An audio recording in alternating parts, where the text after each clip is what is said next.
The new group of 18 to 21-year-olds who are going to start going to the clubs in the next few months are going to need some club etiquette rules. And as a DJ, I feel that these rules are extremely important, so I thought I'd write them down and let you know what they are. So you're going to see my eyes dipping down back and forth to read what the rules are, to go through them, because there are quite a few. So just listen, enjoy, and remember, keep these rules in mind whenever you go to the club. Rule number 1. We hate rudeness. If you come up to us acting like you run the place, you'll be ignored. You're not in charge of the club, the room, and most importantly, the DJ. The DJ knows what he's doing, which is why he's in charge, and you're not. Rule number 2. If you've only just started going to clubs, it doesn't make you special. You may have been the most popular person in high school or even in your group of friends, but everyone else thinks you're obnoxious and narcissistic. Rule number 3, don't expect your request to be the next song played. It'll never happen. The only way your request will ever get played is if it sounds exactly the same as the song that's being played right now. If the DJ is playing Jamiroquai, don't ask for Bon Jovi because it just won't happen. Rule number 4, don't ask the DJ, what songs have you got? He has more songs than you've ever heard and is not going to go through them all. Actually, he's not going to go through any of them because he thinks you're an idiot. Rule number 5, don't say that you're leaving soon and you want to hear your request, because if it's that urgent that you must leave, then why do you pick a song that's going to make you stay? It's a bullshit line. Everybody uses the excuse. When a song just begins, don't ask for it to change. I'm sick of putting on a song, and if you don't like it, you come up and you're all like, oh, play the next song. I've just started the song. Wait 3 minutes and there'll be a new song on. Just because you don't like it doesn't mean the people behind you on the dance floor aren't enjoying it. They are enjoying it. That's why they're there dancing. Number 7. A DJ's world revolves around BPM, or beats per minute. If I'm playing a slow song, I can't follow it up with a fast song, and vice versa. If I'm playing California Love by Tupac, which runs at 93 beats per minute, I'm not going to play Sandstorm by Darude, which runs at 136. In fact, it may take an hour or longer to get up to that type of speed. So stop asking for songs that are way too fast or way too slow than what's being played at that specific time. Number 8, if the DJ has already played the song you've requested that night, too bad. He's not going to play it again, all right? People who have been there since the start of the night don't want to hear the same songs over and over again, okay? The most popular songs get played at the start of a night every week because the most popular songs get requested week in, week out. I mean, I play probably 100 songs in a night, and out of those 100, I'd say at least 75 of them are the same songs I played the week before. So they might be in a different order, but there are specific times that you got to play certain songs to get the night going, and you want to save some of your better songs for the end of the night, of course, but most of the best and well-known songs that people will sing along to will be at the start of the night to get the night rolling. Number 9, if there's a new song on, don't ask for an old song, and if there's an old song on, don't ask for a new song. Okay, there's retro clubs, there's dance clubs, there's R&B clubs, there's all different types of clubs, and they play specifically what they say they are.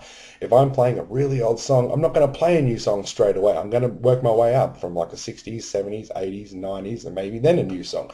So if I'm playing an old song, it's probably going to be at least 4 or 5 songs before I jump back into the new stuff. Number 10, remember, the DJ knows more songs than you do.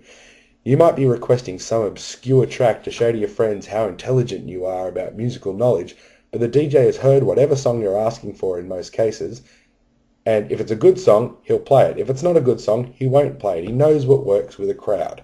But if there is a song that the DJ doesn't know, he's not going to play that either, because if he doesn't know it, then it's more than likely that 90% of the crowd's not going to know it. So he's not going to play something they don't know because it makes them leave the dance floor. And the DJ's job is to keep people on the dance floor. Look, now also there's a difference between music in the club, music in the car, and music in the home. Sometimes the songs do cross over into each genre, but artists like Nickelback, John Mayer, Panic at the Disco, Ben Harper, Pearl Jam, Nirvana, Motley Crue, Iron Maiden, Toto, they just don't work in a club. It's funny what does work and what doesn't work. Sometimes the Stones will work, but Beatles hardly ever do. It's a weird thing, and it just happens that way. Also, if I'm playing R&B, know that it's R&B. I can't count how many times people come up to me and say, hey man, when are you going to play some R&B? And R&B is the songs that are on right at that very second when they're asking it. No, it sounds stupid and it sounds obvious.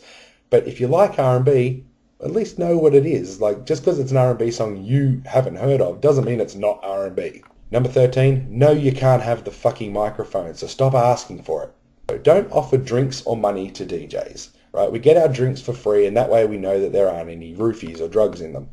Don't offer money to us because we get paid handsomely for what we do. Your little $50 to get your request on straight away isn't really going to sway the DJ that much because I'm earning way more than that by not playing it. If the DJ's giving out glow sticks, don't look at him like he's a pervert. It's his job. He spends ages putting all these glow sticks together to hand them out to you so you've got something to fun and glowy to hold on to that you can dance around with. It's the job. You know, if you don't want one, say no thanks and he'll be on his way. That simple. If the DJ says he doesn't have a song, begging for it and going like, oh, come on, doesn't make it magically appear in his DJ bag. All right? If I don't have the song, I can't play it. You begging isn't going to make it show up. Even if you hand me a CD with it on there, the chances that I play it are very slim because obviously if I don't have it, it's something that not a lot of people are going to be requesting or want to hear. DJs love attention, they crave it, but they don't want to hear all the details of your life. So don't sit there having this long-winded conversation when it's quite obvious by the look on the DJ's face that they're bored, or even if they're not looking at you, then they're not even paying attention. There are people behind you waiting to make their requests, which might actually be good. So don't sit there chatting up the time because we've got work to do and we're trying to have fun and make it fun for everybody else. Now, saying that things like, oh, I'll give you a kiss if you play my song just makes you look cheap. If you've been giving away kisses that easily, it means you've probably been kissing everyone all night, and I don't want those kind of germs in my life. But the proviso to that is flashing your boobs is always a bonus to the DJ. Even if they're bad, even if they're ugly, horrible boobs, even if you're flat-chested, the fact that you are willing to do it is a real bonus for a DJ because it shows that you appreciate what we're doing. Now keep these rules in mind when speaking to your DJ and have yourself a good night if you can. And I'll do my best to make it a good night for you. Thanks a lot.